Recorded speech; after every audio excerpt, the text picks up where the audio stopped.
Today's video, I'm going to teach you how to import a PDF in Notion. If you want to bring a PDF into your Notion workspace so you can keep your documents organized alongside your notes, projects, and databases, this process is very straightforward. I'll walk you through it clearly so you know exactly what to expect from start to finish.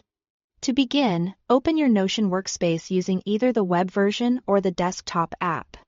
Both options work for this process, so just use whichever one you normally prefer. Once Notion is open, take a look at the left-hand sidebar. At the very bottom of that sidebar, you'll find the Settings option. Go ahead and click on it to open your workspace settings.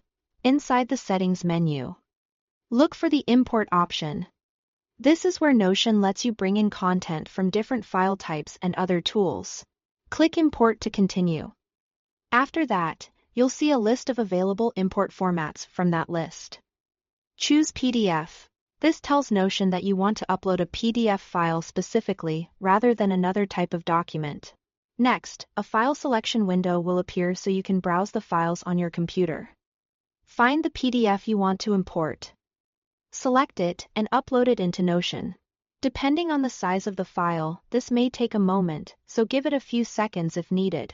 Once the upload is complete, Notion will automatically convert the PDF and create a new private page for it. You should then see that new page appear in your sidebar. Since it is created as a private page first, that gives you a chance to review it before placing it somewhere else in your workspace. From there, you can move the page wherever you want. Whether that's into a team space, inside a project section, or under a personal notes area. This makes it easier to keep your imported documents organized in the same structure you already use in Notion.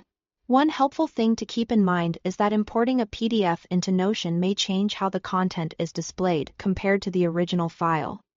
So it's a good idea to quickly check the new page after the import is finished. That way, you can make sure everything looks the way you expect, and that's all it takes to import a PDF in Notion. Thanks for watching.